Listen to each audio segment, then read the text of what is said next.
Alhamdulillahi Rabbil Alamin Wal'aqibatu lilmuttaqin Wala udwana illa ala zalimin Ashhadu an la ilaha illallah wahdahu la syarikalah Wa ashhadu anna Muhammadan abduhu wa rasuluh Allahumma salli wa sallim wa barik ala Muhammad Wa ala alihi wa ashabihi ajma'in Allahumma rabbi syrah li sadri wa yassir li amri wahlul 'uqdatan min lisani yafqahu qawli wa la hawla wa la quwwata illa billahil 'aliyyil 'azim. Allahumma la sahla illa ma ja'altahu sahla wa anta taj'alul huzna in syi'ta sahla. Rabbi yassir wa la tu'assir wa atmim bil khair. Amma ba'd. Alhamdulillah, marilah sama-sama kita merofakkan setinggi-tinggi kesyukuran kepada Allah Subhanahu wa taala kerana sebagaimana biasa pada pagi ini kita dapat mengikuti kuliah duha. Cuma pada pagi ini kita nak membincang, membentangkan dan juga membahaskan tentang perpecahan yang akan berlaku kepada umat Nabi Muhammad sallallahu alaihi wasallam, mencencah ataupun sampai kepada 73 puak. Hadis-hadis yang sangat masyhur yang ada di dalam kitab-kitab hadis secara khusus dan kitab-kitab lain daripada kitab hadis. Para ulama ketika nak menghuraikan, membentangkan dan juga mensyarahkan tentang perpecahan umat ini, dia akan membaca hadis ini. Sebab itu hadis ini menjadi suatu hadis yang sangat masyhur. Jadi bila dikatakan di dalam hadis tersebut kecuali satu golongan sahaja yang berjaya, yang selamat, selain daripada satu golongan tersebut, maka 72 golongan yang lain, 72 golongan yang lain semuanya sesat, semuanya masuk neraka. Jadi kesan salah faham terhadap hadis ini ramai daripada pihak ataupun individu, kumpulan, jamaah, pertubuhan menganggap dialah kumpulan yang satu itu illa wahidatan, melainkan satu kumpulan. Satu kumpulan tu siapa? Akulah, ataupun kumpulan aku. Jadi kumpulan lain masuk neraka lah. Bila salah faham terhadap hadis itu menyebabkan ramai orang mengaku, mendakwa dia semata-mata ataupun kumpulan dia, jemaah dia sahaja yang dimaksudkan di dalam hadis itu, yang lain semua masuk neraka, terkeluar daripada Islam, terkeluar daripada ahli sunnah. Di dalam nak membahaskan hadis ini, yang pertama, berbagai-bagai turuk ataupun jalan tentang hadis ini diriwayatkan oleh ulama-ulama hadis dengan berbagai-bagai jalan. Nanti kita akan bahas. Yang kedua, apakah yang dimaksudkan dengan jamaah? Apakah yang dimaksudkan dengan jamaah, kumpulan yang diakui oleh Nabi SAW? Okey, kita masuk kepada bacaan hadis ini. Hadis iftiraqil ummah, hadisu iftiraqil ummah, maknanya hadis perpecahan umat. An Abi Hurairah radhiyallahu anhu, anin Nabi sallallahu alaihi wasallam qala. Daripada Abu Hurairah radhiyallahu an, daripada Nabi sallallahu alaihi wasallam, tafarraqatil yahudu ala 71 firqatan. Telah berpecahlah oleh golongan Yahudi kepada 71 firqah. Wa tafarraqatin nasara ala ithnataini wa sab'ina firqatan. Dia kata di sini telah berpecahlah oleh orang Nasara pula, sama ada 71 ataupun 72 firqah. Wa tafarraqat ummati ala 73 firqatan. Dan umat aku pula berpecah sampai 73. Tengok. Yahudi pun 71, Nasara 72. Umat Nabi Muhammad sampai 73. Jadi lebih ketara daripada Yahudi dan Nasrani. Sedangkan Yahudi dan Nasrani yang Allah Ta'ala sebut dalam Quran, ghairil maghdubi alaihim waladdallin. Al-maghdub siapa dia? Adalah golongan Yahudi. Dhalin adalah Nasara. Dalam sebuah Al-Quran, Allah Ta'ala nak menceritakan tentang tafsiran semua ayat-ayat Quran yang berkaitan dengan Yahudi dan Nasrani disimpulkan dalam surah Al-Fatihah. Jadi dalam surah Fatihah itu Al-Maghdub adalah golongan yang dimurkai oleh Allah, iaitu Yahudi. Sebab Yahudi ni banyak petikai, banyak bangkang arahan dan perintah Allah Ta'ala, dan banyak buat loya buruk terhadap Allah. Bila suka sembelih sapi kan, yang kita baca dalam surah Baqarah tu, sapi yang macam mana, betina ke, jantan ke, warna apa, umur berapa, dia banyak loya buruk dengan Allah Ta'ala. Lantaran daripada itu Allah Ta'ala sangat murka kepada mereka. Pun mereka hanya berpecah 71. Nasara yang menganggap Nabi Isa sebagai Tuhan, dan juga ibunya Maryam dianggap sebagai isteri Tuhan, pun berpecah sekadar 72. Ini umat Nabi Muhammad ni sampai 73. Hadis ini diriwayatkan oleh Imam Ahmad di dalam musnadnya, hadis nombor 8377. Hadirin di rumah boleh rojak. Hadis yang diriwayatkan oleh Imam Ahmad, hadis 8377. Dan Abu Daud, hadis yang nombor 4586. Fi awwali kitab sunnati, pada permulaan kitab sunnah. Pada permulaan kitab sunnah, Imam Abu Daud meriwayatkan hadis yang nombornya kita sebut tadi, 4586. Wa Tirmizi fil iman. Dan juga hadis ini diriwayatkan oleh Imam Tirmizi di dalam Kitabul Iman, hadis yang ke-2778. Dan Imam Tirmizi setelah meriwayatkan hadis ini, dia kata waqala hasanun sahih. Hadis ini hasan sahih. Dan juga Ibnu Majah fil Fitan, di dalam Kitabul Fitan, hadis yang ke-3991. Abu Ya'la meriwayatkan hadis ini juga. Sebab tu saya kata masyhur tadi, maka tersebar dengan begitu meluas. Hadis Abu Ya'la meriwayatkan di dalam kitabnya, hadis yang ke-5910. 5910.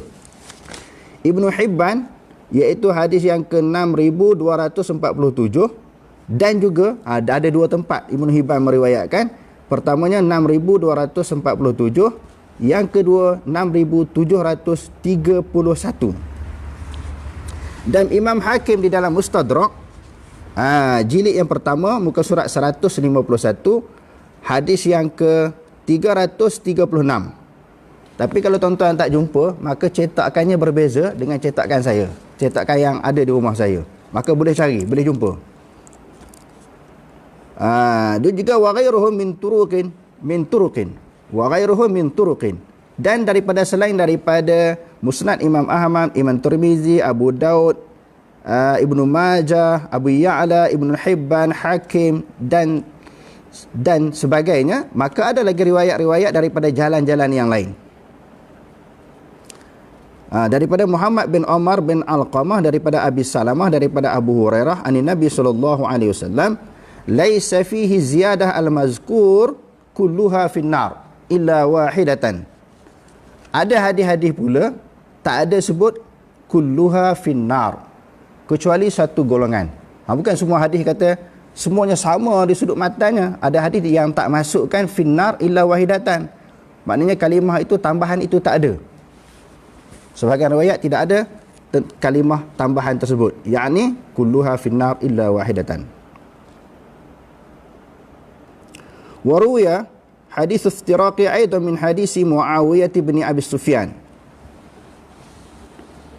Diriwayatkan juga hadis perpecahan umat ini daripada Muawiyah bin Abi Sufyan, dan juga daripada Anas bin Malik. Riwayat yang mereka di dalam riwayat Anas bin Malik dan juga Muawiyah bin Abi Sufyan ini ittafaqa ala zikri jumlah, ala zikri jumlatin kulluha finnar illa wahidatan wahiyal jamaah. Ada hadis yang menyebut kulluha finnar, ada hadis yang tak sebut. Dia kata yang dimaksudkan wahidah di situ adalah jamaah. Di sini juga kita nak bahas tentang apakah yang dimaksudkan dengan jamaah di dalam hadis ini. Hadis Muawiyah yang telah dikeluarkan oleh Imam Ahmad di dalam musnadnya, hadis yang ke 16.937. Dan juga Abu Daud 4.587, Darimi 2.423. Wa hadisu Anas ibni Malik lahu turukun kathirah. Hadis Anas bin Malik ini berbagai-bagai jalan, jami'uha la takhlu min qadahin. Kesemua jalan-jalan yang diriwayatkan daripada Anas bin Malik ini tidak sunyi daripada cacat. Tidak sunyi daripada kecacatan di dalam riwayat. Okey. Daripada hadis-hadis yang banyak yang kita kemukakannya tadi tentang hadis perpecahan umat ini, lalu ulama bahas tentang kedudukan hadis ini. Hadis itu masyhur dan diketahui oleh umum. Yang pertama, fa awwalu ma yanbaghi an yu'lama anna al-haditha lam yarid fi ayyi min as-sahihaini. Yang pertamanya, hadis ini sangat penting. Hadis yang berkaitan dengan akidah, berkaitan dengan prinsip, berkaitan dengan dasar. Sama ada orang itu ahli sunnah wal jamaah ataupun tidak. Firqah najiyah, adakah mereka itu berjaya ataupun tidak. Benda ni benda usul kepada agama. Tetapi tidak diriwayatkan oleh Bukhari Muslim. Sedangkan Bukhari Muslim ini dia akan mengambil hadis-hadis yang sahih. Apatah lagi hadis-hadis yang berkaitan dengan masalah akidah, masalah kepentingan, masalah dasar kepada agama. Jadi ulama kata bahawa hadis ini tidak diriwayatkan di dalam Sahih Muslim. Lebih-lebih lagi benda ini sebagaimana yang disebutkan tadi adalah merupakan perkara dasar. Bukhari tak riwayatkan, dia juga Muslim pun tidak meriwayatkan hadis ini. Di situ dah menunjukkan apa? Dah menunjukkan hadis itu kalau kata kuat pun tidak begitu kuat. Kalau kata kukuh tidak begitu kukuh. Maka nak ambil dalil secara mutlak hadis itu maka tidak tepat. Sebab tidak ada di dalam Bukhari Muslim. Bukan maksud saya apabila hadis itu tidak ada di dalam Bukhari Muslim tak boleh pakai. Kita boleh pakai, boleh terima, boleh dijadikan hujah. Tetapi hujah itu tidak begitu kukuh untuk menjadikan asas di dalam masalah akidah. Wa ma yuqalu min annahuma lam yastaw'iba as-sahih, lam yastaw'iba as-sahiha. Mereka ini tak tinggallah hadis-hadis yang sahih, tetapi hadis ini mereka tidak memuatkan di dalam sahih keduanya. Lebih-lebih dia kata walakinnahu mahirsan ala yada'a baban muhimman min abwabil ilmi wa rawaya fihi syai'an walau hadithan wahidan. Kalau ada satu pun dalam bab ini mereka akan riwayatkan, mereka tak akan tinggal kerana perkara ini adalah merupakan perkara yang penting. Itu yang pertama. Yang kedua, anna ba'da riwayatil hadithi lam tadhkur anna al-firaqa kullaha fi an-nar illa wahidah. Dari riwayat-riwayat yang dibacakan hadis itu tidak menyebut ataupun lam tuzkar, tidak disebut annal firaqa kullaha fin nari illa wahidah. Kalau ada yang sahih dia kata di sini, tidak ada tambahan semuanya masuk neraka kulluha fin nar illa wahidah. Yang tu tak ada. Kalau ada yang sahih. Wa inna ma zukiratil iftiraqu wa adadul firaq. Hanya menyebut tentang dia kata perpecahan dan juga bilangan perpecahan. Maksudnya ada hadis yang meriwayatkan tentang bilangan perpecahan, menyebut perpecahan umat disebut dalam hadis, bilangan pun disebut. Kecuali satu kumpulan, yang lain semua masuk neraka, yang tu tak disebut. Itu yang kedua. Wa amma riwayatul lati fiha kulluha finnar illa wahidatan wa hiyal jamaah kama fi sunani Ibni Majah an Anasin, daripada Anas dan juga daripada Imam Ahmad. Dan tambahan itu tidak ada.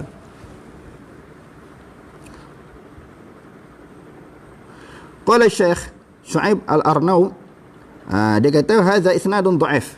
Kalau yang kata ada yang tambahan kulluha finnar illa wahidatan, riwayat itu jadi ulama kata tidak sahih, adalah lemah. Kerana Ibnu Luhai'ah si'ul hifzi, yang meriwayatkan ada semua masuk neraka kecuali satu, itu adalah riwayat Ibnu Luhai'ah yang dia merupakan lemah hafalan. Dan juga daripada Sa'id bin Abil Hilal daripada Anas mursal, hadis mursal, maknanya hadis yang terpotong di sudut sanadnya.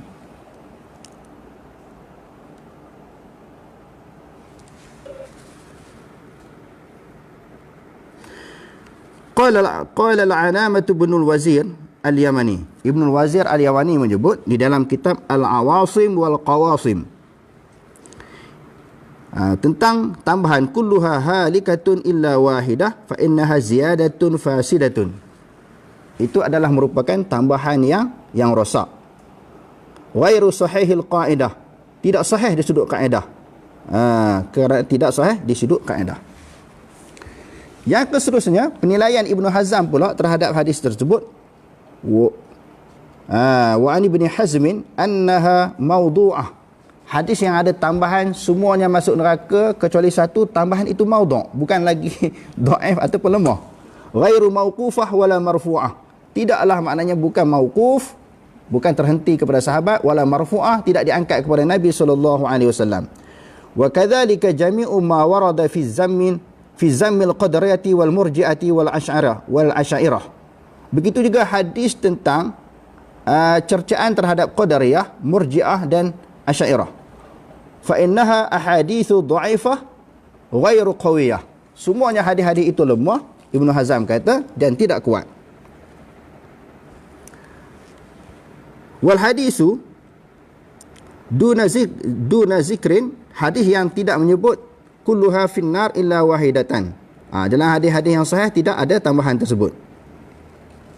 Tetapi oleh kerana ramai ataupun banyak ulama-ulama turut meriwayatkan ada perkataan tambahan illa wahidatan, kulluha finnar illa wahidatan, ada juga banyak. Walaupun ulama kata tak sahih, sebahagian ulama ambil juga kerana banyak riwayat. Wa amma taqwiyatul hadisi bi kathrati turuqi, adapun menguatkan hadis dengan banyaknya jalan. Hadis-hadis yang dhaif ini kalau tidak terlalu dhaif, dia boleh menguatkan di antara satu sama lain. Wa riwayatuhu min tariqi adadin minas sahabah, kerana riwayatnya daripada jalan sebilangan sahabat yang ramai. Muawiyah, Abdullah bin Umar, Anas. Kerana dia kata di sini fa inna taqwiyata bi kasrati turuqi innama yu'khazu biha. Hadis itu boleh diambil lah dengan banyaknya riwayat.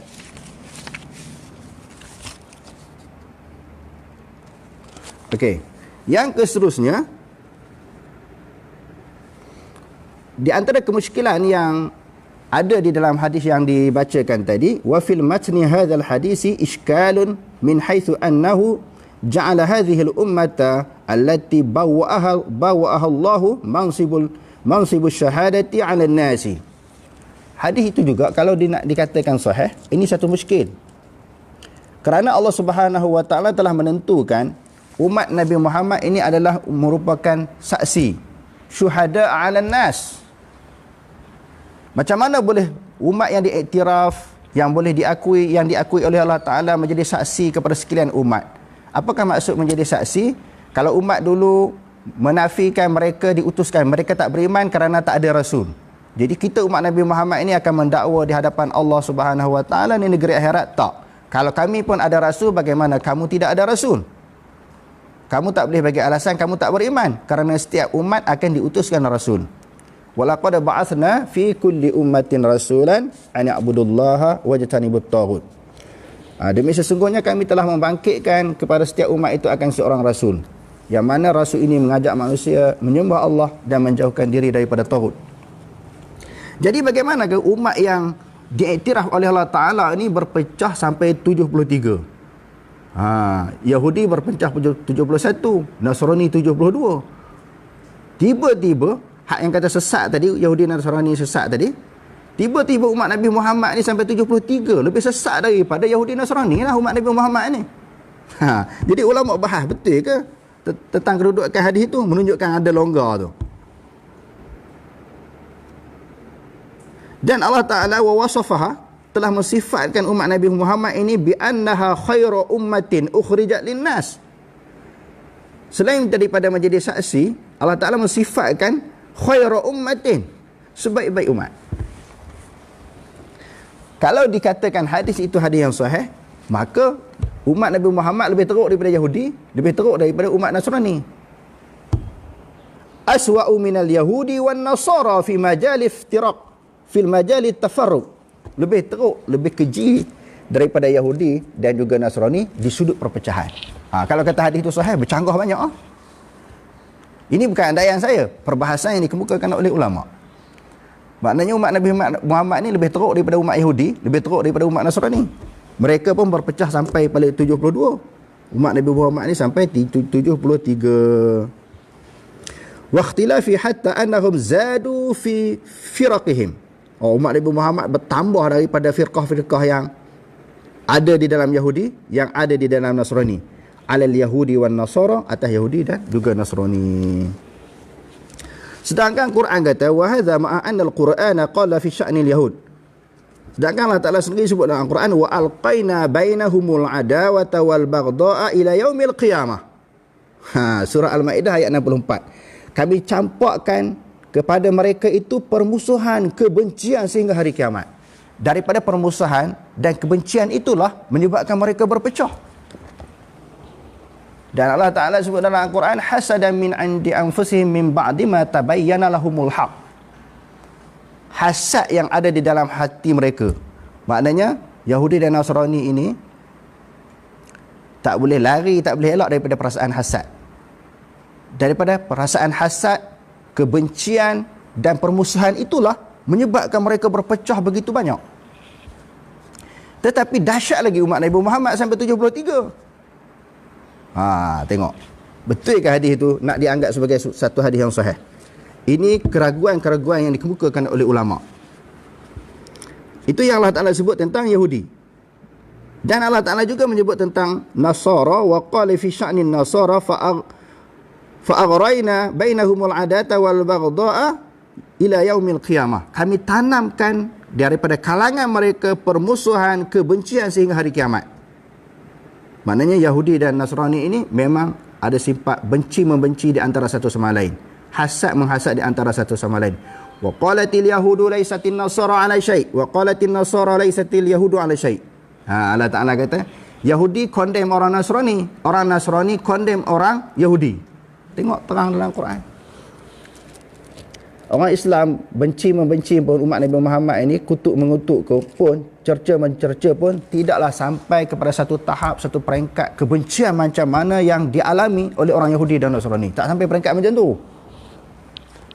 Memang ada di kalangan umat Nabi Muhammad ini berpecah, ada hasad, ada permusuhan, tapi tak begitu ketara sebagaimana yang berlaku di dalam agama Yahudi dan Nasrani.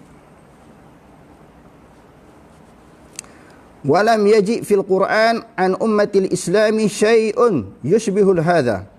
Tak ada disebut dalam Al-Quran suatu umat pun yang menyerupai Yahudi yang lebih dahsyat. Mana Yahudi dan Nasrani lebih dahsyat? Takkanlah orang Islam lebih berpecah, lebih banyak daripada mereka. Bal fihi tahdhiru an yatafarraqu aw yakhtalifu. Cuma dalam Al-Quran dibagi tahzir, peringatan, jangan berpecah sebagaimana Yahudi dan Nasrani. Dalam Quran kan banyak kan, jangan berpecah sebagaimana Yahudi dan Nasrani, menunjukkan orang Islam tak pecah sampai macam tu. Aw yakhtalifu kama ikhtalafa alladhina min qablihim, ataupun khilaf, perbezaan sebagaimana orang-orang yang sebelumnya, iaitu seperti Yahudi dan juga Nasrani. Ala anna al-khabara 'anil yahudi wan nasara bi annahum iftaraku ila hadhihi al-firaq. Adapun cerita maklumat tentang perpecahan Yahudi dan Nasrani sampai 71 dan 72, allati zadat ala sab'in, yang tambah lebih daripada 70, ghairu ma'rufin fi tarikhil milan, fi tarikhil millataini.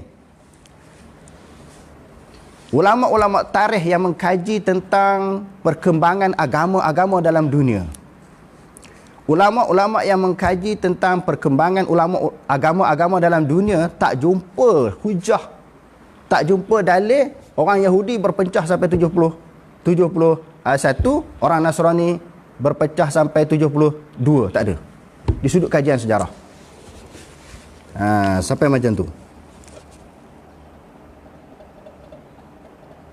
Yang keseterusnya, hujah yang keseterusnya, wa inna minal ulama'i qadiman wa hadisan man raddal haditha min nahiyati sanad. Ulama dulu dan sekarang ni dia kata menolak hadis ini tentang kedudukan sanad, di sudut sanad. Wa minhum man raddahu min nahiyatil matnihi wa ma'nahu. Dan sebahagian tolak di sudut sanad. Sebahagian ulama tolak di sudut sanad hadis ini, sebahagian tolak di sudut matan, sebahagian ulama tolak di sudut makna hadis ini. Apa dia? Di antaranya Muhammad Ibn Hazmin, yuraddu ala man kaffara akharina bisababil ikhtilabi bisababil khilafi fil i'tiqadat. Di antaranya Ibn Hazm, dia menolak hadis ini.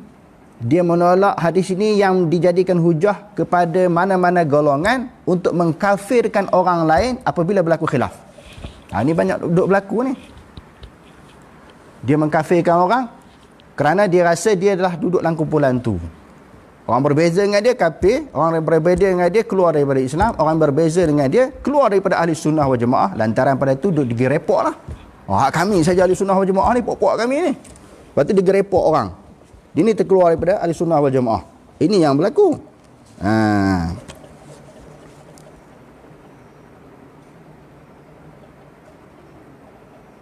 Okey. Perbahasan ni panjang lagi, saya cuba nak ringkaskan, nak masuk kepada perbahasan yang kedua. Tadi tentang kedudukan hadis. Yang kedua tentang kedudukan apakah yang dimaksudkan dengan jamaah. Apakah yang dimaksudkan dengan jamaah? Wa tahdidul firqatin najiyah, menentukan firqah yang berjaya, yang selamat. Fi hadzal hadithi, pada hadis ini, ikhtalafat fihi aqwalul ulama'i, ulama pun berbeza. Tadi tentang sahih tak sahih ulama bahas dah. Yang keduanya tentang tambahan kulluha finnar illa wahidatan, majoriti ulama tolak. Nampak. Lepas tu ulama bagi andaian ataupun ihtimal pula, takkanlah orang Islam lebih perpecahannya lebih berat, lebih ketara daripada Yahudi dan Nasrani, sedangkan umat Islam ini adalah kuntum khaira ummatin ukhrijat linnas. Kamu adalah merupakan sebaik-baik umat. Sebaik-baik umat maknanya lebih baik daripada umat Yahudi, lebih baik daripada umat Nasrani. Umat Yahudi dan Nasrani pun tak berpecah sampai 73. Tiba-tiba umat Nabi Muhammad yang diisytiharkan oleh Allah Ta'ala ini paling baik, dia berpecah lebih ketara, lebih banyak, lebih besar. Okey, dia kata ulama berbeza pula pendapat tentang makna jemaah yang dikatakan melainkan satu kumpulan. Ni tengok betul-betul ini, kumpulan mana? Pakat duk mengaku belaka lah. Kalau parti politik, kata parti dia sahaja. Maknanya yang paling Islam, yang paling ahli sunnah wal jemaah. Hak parti-parti lain tak. Kalau kumpulan-kumpulan jemaah pun macam tu. Maknanya geng-geng pok-pok usrah pun macam tu. Kan di Malaysia ni banyak usrah kan, usrah ni. Dia saja masuk ahli sunnah wal jemaah. Geng-geng pondok pun mengaku dia ahli sunnah wal jamaah sahaja. Pok-pok Asy'ariyah pun kata dia sahaja. Pok-pok Aswaja pun kata dia sahaja. Kena belajar hadis ni. Kita tengok bagaimana huraian ulama tentang jemaah ini. Ulama bersisih pendapat. Dia kata tahdidul firqatin najiyati fi hadzal hadisi ikhtalafa fihi aqwalul ulama'i. فقد ذكر فيها الإمام الشاطبي في الكتاب الاعتصام 5 أقوال. Imam Syatibi menyebut di dalam kitabnya Al-I'tisam kepada 5 pandangan. Azaha ila qailiha illa qawlan wahidan lam ya'zuhu. 4 pendapat disandarkan kepada siapa-siapa yang disebut nama-nama orang. Satu pendapat lagi dia tak disebut, dia tak kaitkan, tak sandarkan kepada mana individu yang kata begitu. Okey, kita tengok. Yang pertama, sawadul a'zam, yang disebut firqatun najiyah ni, sawadul a'zam, fa'ala hadzal qaul yadkhulu fil jamaah mujtahidul ummati. Dia kata kalau atas pendapat ini masuklah jemaah, iaitu mujtahid daripada kalangan umat. Maknanya ulama-ulama yang mujtahidin. Wa ulama'uha, mujtahid dan juga ulama. Kenapa dibezakan mujtahid dengan ulama? Ada ulama tak sampai tahap martabat kemampuan berijtihad, dia ulama sahaja. Dan ada sebahagian ulama yang kemampuan dia sampai mampu berijtihad. Jadi ulama mujtahid pun termasuk, ulama sahaja pun termasuk. Wa ahlus syari'atil 'amiluna biha, dan juga orang yang beramal dengan syariat. Yang dikatakan firqah tadi, kalau nak ambil satu jemaah itu, apa yang dimaksudkan jemaah? Pendapat pertama kata termasuklah mujtahidun dan juga ulamanya, dan orang yang beramal dengan syariat Islam termasuk juga.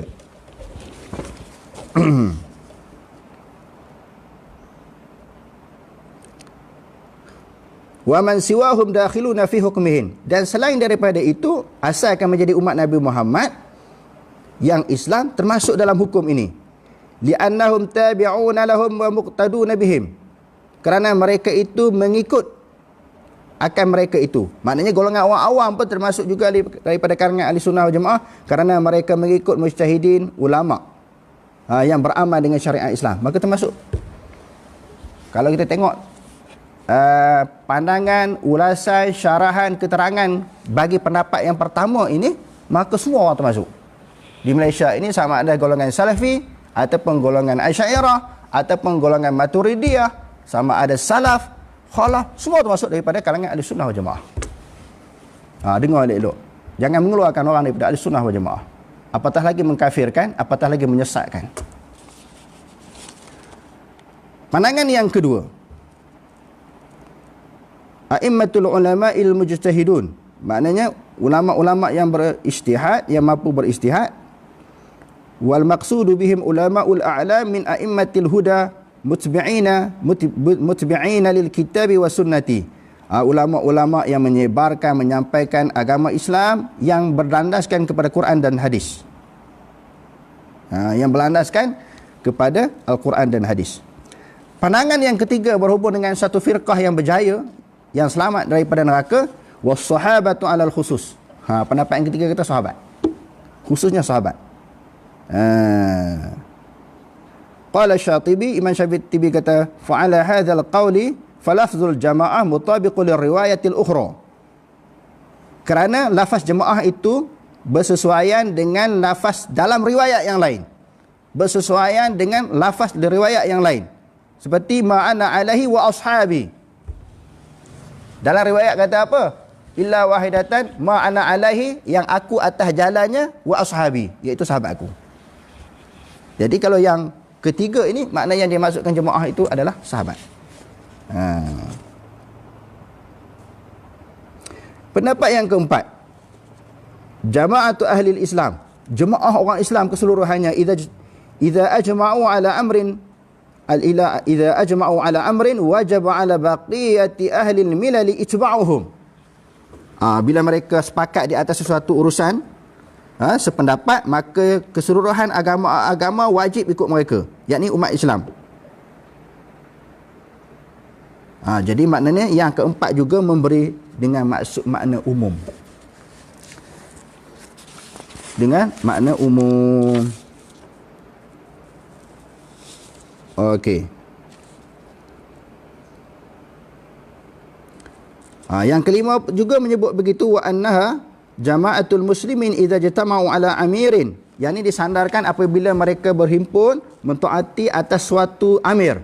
Macam kita ada amir, ada ketua, ada pemimpin negara yang disebut ulil amri, atiullaha wa atiur rasula wa uli amri minkum, yakni mereka taat kepada suatu amir. Maka itu juga dipanggil sebagai jamaah. Walhasiluhu annal jama'ata raji'atun ila istima'i 'ala al-imami muwafiq lil kitabi wa sunnati. Wa dhalika zahirun fi anna al-ijtima'a fi ghairi sunnati kharijil ma'na al-jama'ah. Dia yang berhimpun di atas suatu imam, yang mana imam itu mengikut akan Quran dan juga sunnah. Kalau keluar daripada itu, tak termasuk daripada kalangan ahli sunnah wal jamaah. Itu pendapat yang kelima.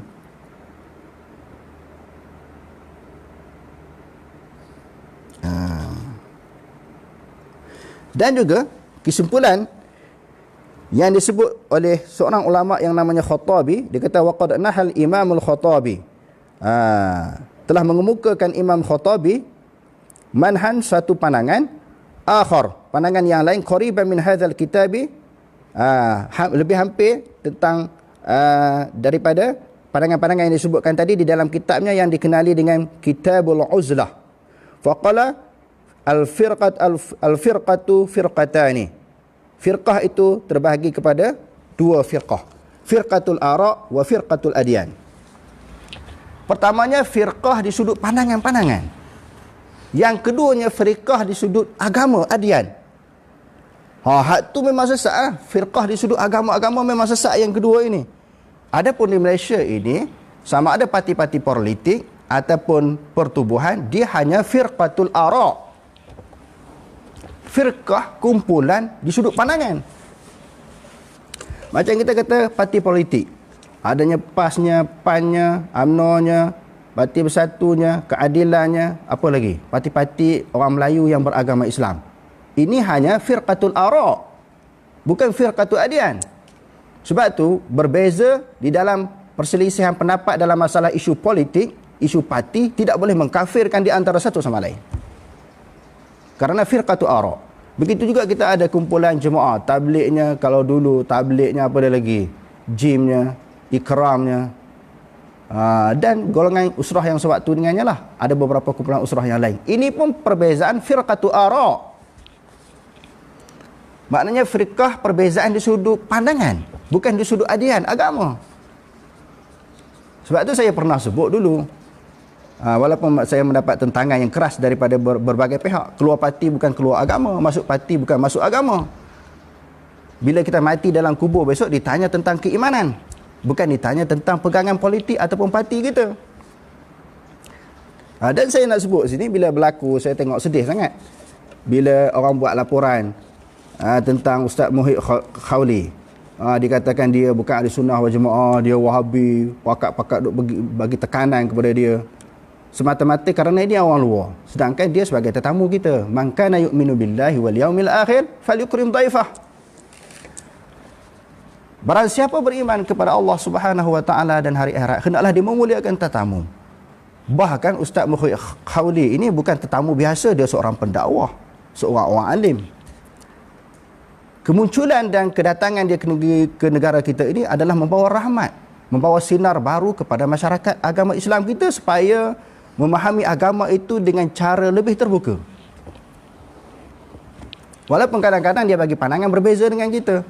Berapa ramai rakyat Malaysia ni yang belajar di Syria yang berbeza pendapat dengan ulama Suria. Orang Suria tak halal pun, kamu tak sama pendapat dengan kami, kamu Asy'ariyah, kamu keluar.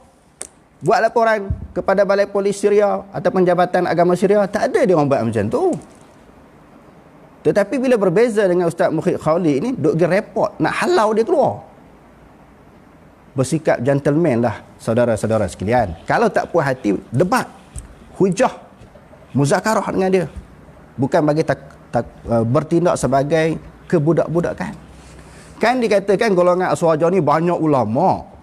Ada yang serban besar-besar, jubah melerik sampai ke bumi, alim, pakar ilmu alat, buat satu majlis debat. Dan insya-Allah selepas PKP ini, saya nak cadangkan kepada kerajaan pintu belakang ini supaya diadakan pertemuan antara golongan Salafi, golongan pondok Aswaja, Asy'ariyah ni, dibuat suatu perjumpaan untuk bermuzakarah. Sebab masa BN dulu tak buat, PH dulu tak buat, PN kena buat. Kerajaan pintu belakang ini kena buat untuk menyelamatkan umat ini daripada berlaku perpecahan yang kita bimbang takut lebih ketara. Jadi biar berkelahi dalam majlis, pakat-pakat buat kitab. Kalau gentleman sangat, handai sangat, alim sangat, kita rasa kita hebat dengan serban besar kita, dengan jubah kita, dengan pengajian kita, kita debat dalam majlis secara terbuka. Sebagaimana kita pernah buat juga, sebenarnya saya ni banyak kali lah muzakarah dengan Tok Guru, Ustaz. Kita kemukakan bukan mencari kemenangan. Bila debat, jangan diterjemahkan sebagai pergaduhan. Ini suatu perkara untuk membuktikan kebenaran. Siapa sesat, siapa tak sesat. Tadi saya dah buat kesimpulan bahawa semua firqah-firqah, sama ada Asy'ariyah, Maturidiyah ataupun Salafi, semuanya termasuk daripada kalangan Ahlussunnah wal Jamaah. Pondok tak pondok, semua duduk dalam kumpulan Ahlussunnah wal Jamaah. Tetapi malangnya, sebahagian besar daripada kalangan orang yang berfikrah pondok, dia menganggap dia saja Ahlussunnah wal Jamaah sebab gagal di dalam memahami hadis yang kita bacakan tadi. Sehingga bila ada parti-parti yang ahli dia banyak ustaz-ustaz pondok yang digelar sebagai lebay, parti ini terpalit. Ini parti Tok Lebay, parti Walaun, parti Asy'ariyah. Terpalit sebab kesan dari perangai orang pondok. Hari ni rasa tak panas mana ya, sebab kita ada aircon, kita pasang kipas. Tak panas mana isu ni saya rasa. Cuma nak cari penyelesaian, nak bagi reda keadaan ni. Tak habis-habis dengan isu Wahabi, tak habis-habis dengan bukan ahli sunnah wal jamaah ni, tak selesai. Jadi saya sangat-sangat mengharapkan supaya diadakan pertemuan macam kita masukkan dalam gelanggang, sebagaimana orang belajar tomoy kan, masuk dalam gelanggang, lawan. Kalau betul-betul handal, tunjukkan maknanya kehandalan kamu secara berdepan. Jadi kalau boleh diadakan pertemuan untuk bermuzakarah, bukan nak kelahi ni. Kalau nak kelahi kau berkelahilah, nak bertumbuk-tumbuk dalam majlis. Ni orang A katakan orang B macam ni, orang B entam orang C macam ni. Jadi tak boleh. Itu bukan cara Islam. Cara Islamnya kita bermuzakarah. Wasyawirhum bainahum fil amri. Fa iza azamta fatawakkal 'ala Allah. Dianjurkan di dalam agama ini untuk kita sentiasa bermuzakarah, berbincang. Hatta agama juga mengajar kita wajadilhum billati hiya ahsan. Hendaklah kamu berdebat dengan mereka dengan cara yang baik, akhlak yang mulia, budi pekerti yang baik, bukan cara maki hamu, tuduh menuduh, hentam-hentam di antara satu sama lain. Kerana semua saya selalu ulang ayat yang saya selalu baca, innamal mu'minuna ikhwatun. Semua orang Islam kita bersaudara. Sama ada dia Salafi, dia Asy'ariyah, Maturidiyah, Khalaf, salah sama aja. Perbezaan adalah merupakan di sudut forok kepada akidah, bukan usul kepada akidah. Ni kena faham betul-betul. Ratus tahun orang berbeza masalah ini. Takkan nak boleh selesai sehari dua. Ratus tahun. Kita tak boleh mana-mana kumpulan individu menafikan, menganggap dan juga mendakwa dia seorang sahaja ahli sunnah wal jamaah, dia saja masuk dalam kumpulan ni. Tak boleh. Di Malaysia ni dah puluh tahun dah. Ulama berbeza ratus tahun. Dan di Malaysia ni dah puluh tahun. Kalau isu ni tidak diselesaikan, dia makin merebak. Dan ada kumpulan, dia bersikap melampau terhadap kumpulan yang berbeza dengan dia. Dan yang terakhir saya nak sebut, bagi orang yang boleh baca kitab Arab, cuba baca kitab Ithaf Sadatil Muttaqin, syarah kepada Ihya Ulumuddin, yang saya dah baca hari itu. Jadi pengarang kitab itu Imam Zabidi membuat kesimpulan di dalam perbahasan ahli sunnah wal jamaah. Dia kata ada 3 kumpulan. Yang pertamanya golongan ahlul hadis. Kalau di Malaysia ni golongan salafi lah, yang direct, amalan mereka, pegangan mereka direct secara langsung daripada Quran dan hadis. Bukan sahaja ambil Quran dan hadis saja, mereka juga ada panduan ulama-ulama yang muktabar yang menjadi pegangan mereka, yang menjadi ikutan mereka, yang menjadi rojokan mereka. Yang keduanya golongan Asy'ariyah dan juga Maturidiyah, termasuk juga ahli sunnah wal jamaah. Yang kedua. Yang ketiganya dipanggil apa dia? Ahlul kashfi wujdan, ahlul kashfi wal wujdan. Maknanya golongan tasawuf. Golongan tasawuf pun dia masuk di kalangan ahli sunnah jemaah, tasawuf yang tidak bercanggah dengan Quran dan hadis. Jadi 3 kumpulan. Ahli sunnah jemaah ni bukan 2 je. Jadi perbezaannya, apa yang saya nak ulang sekali lagi, nak tegas sekali lagi, adalah firqatul ara'. Perpecahan perbezaan di sudut pandangan, bukan firqatul adyan, bukan perbezaan di sudut agama ataupun akidah.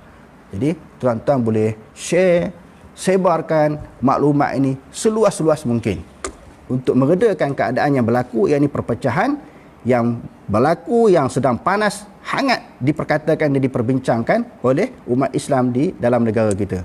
Wallahu alam, aqulu qawli hadza wa astaghfirullahal azim li wa lakum. Wassalamu alaikum warahmatullahi taala wabarakatuh.